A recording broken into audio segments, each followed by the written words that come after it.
The fog is lifting. Clarity is calling you forward. Welcome to Forward in Freedom. I'm Tanya Johnson. This is where awareness becomes power. Let's move forward in freedom.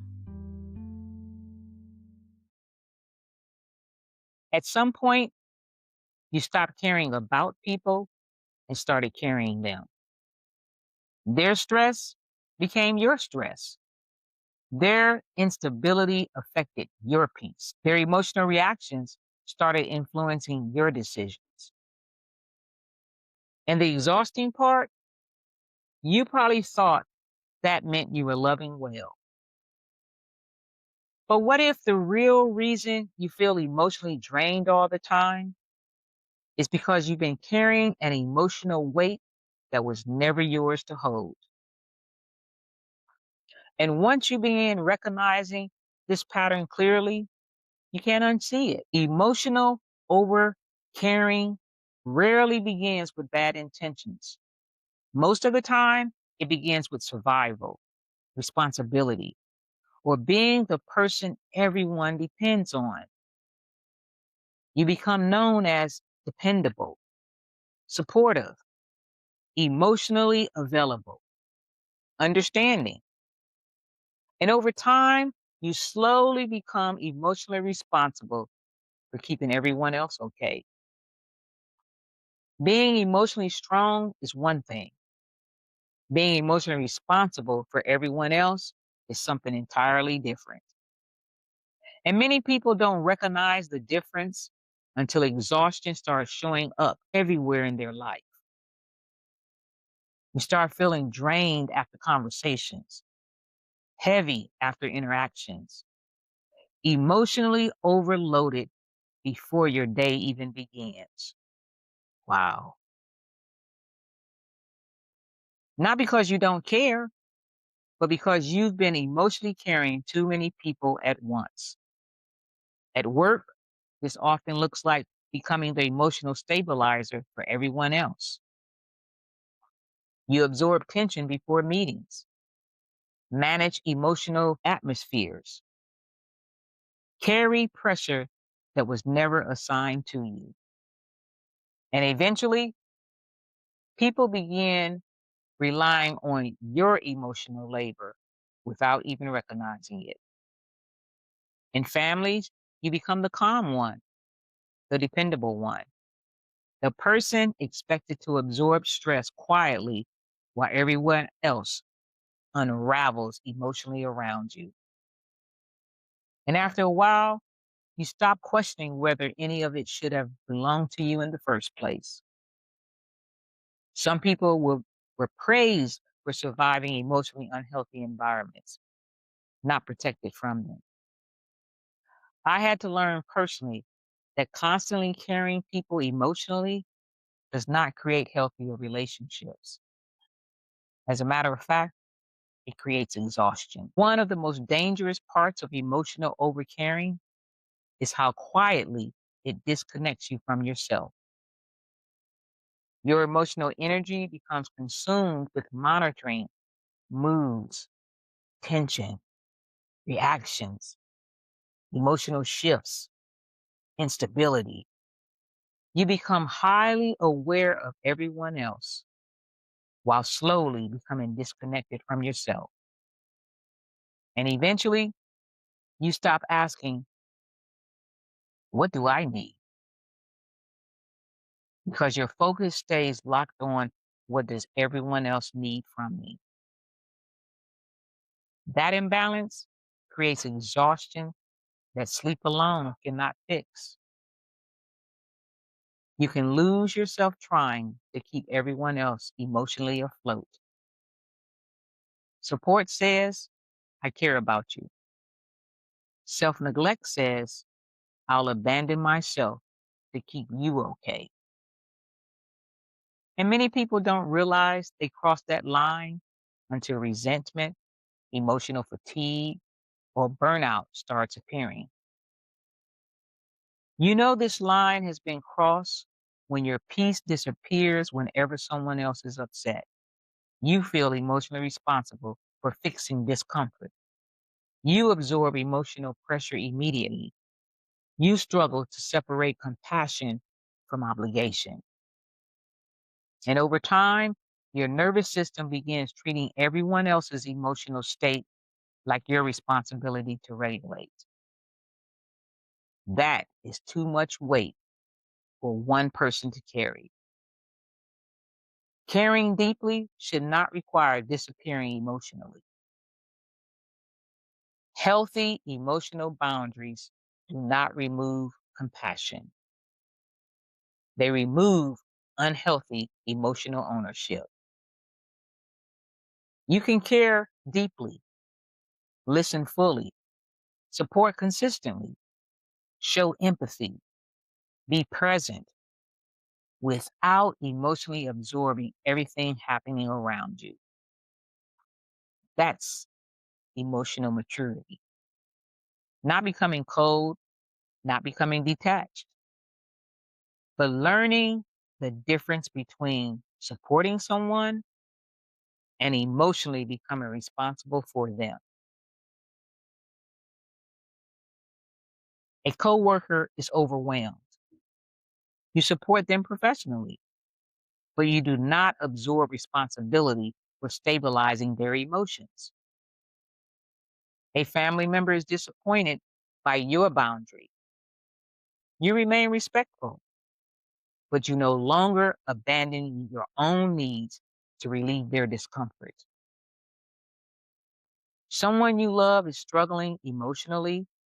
You care deeply, but you understand their healing cannot survive on your exhaustion. The moment someone else's emotions start controlling your stability, the boundary has disappeared.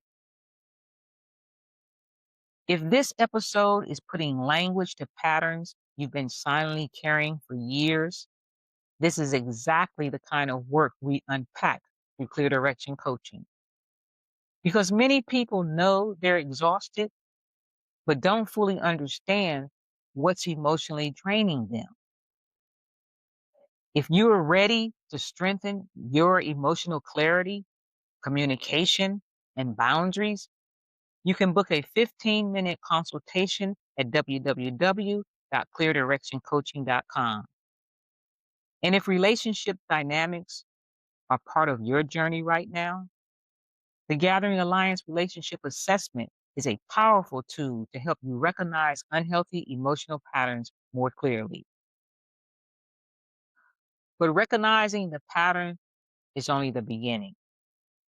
The real challenge begins when you stop emotionally overfunctioning and the people around you notice. Once emotional overcarrying stops, certain dynamics stop functioning the same way. The person who constantly unloaded onto you notices your emotional availability shrinking. The coworker who relied on your emotional labor notices you're no longer stabilizing every situation. The relationship that depended on your constant accommodation starts experiencing resistance. Not because you became unkind,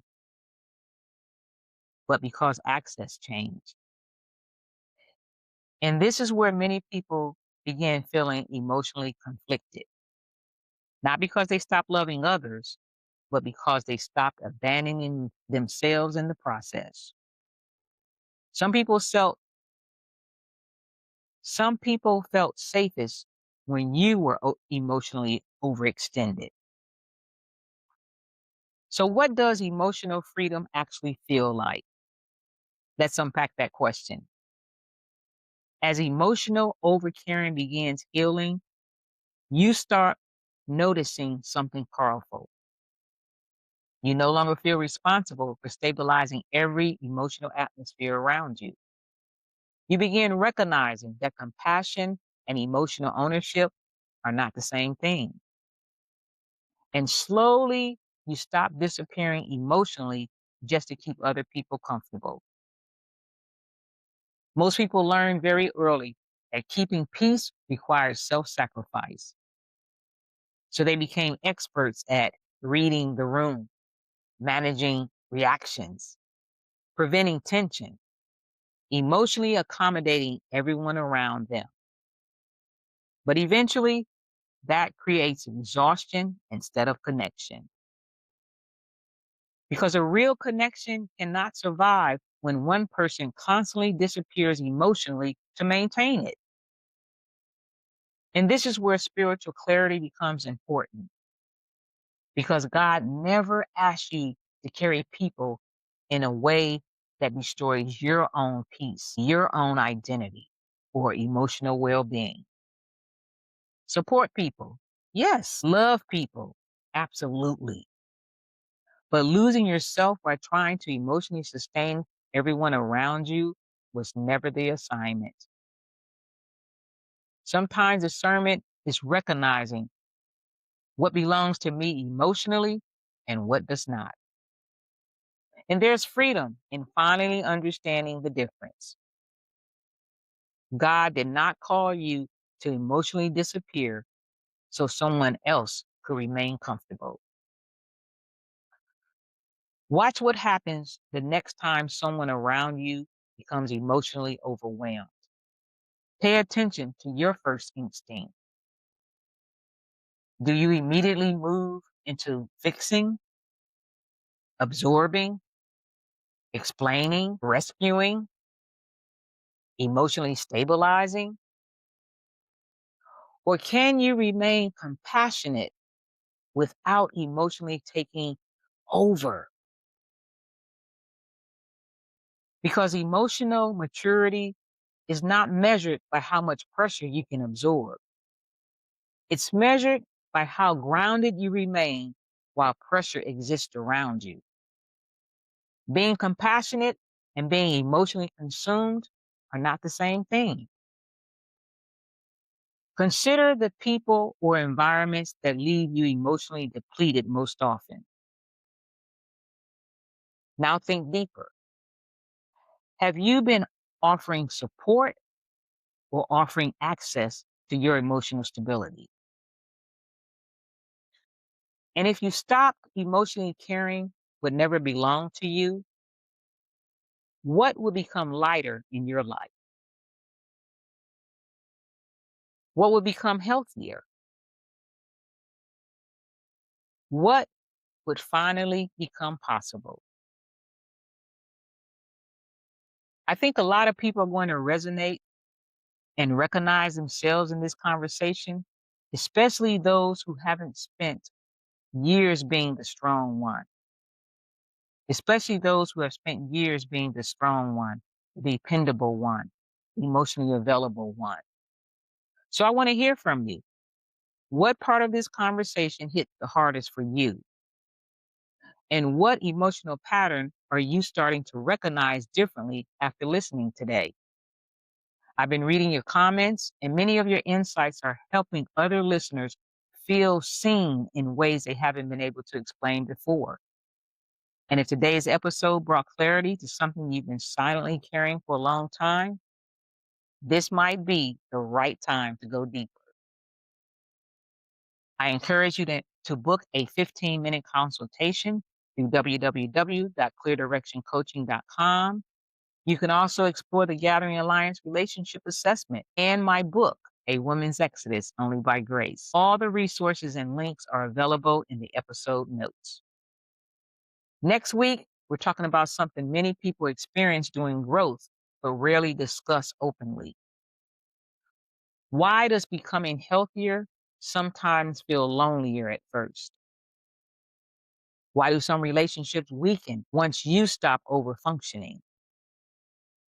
And how do you know whether you're outgrowing a dynamic or grieving the version of yourself that kept it together? That conversation is going to hit deeply for a lot of people.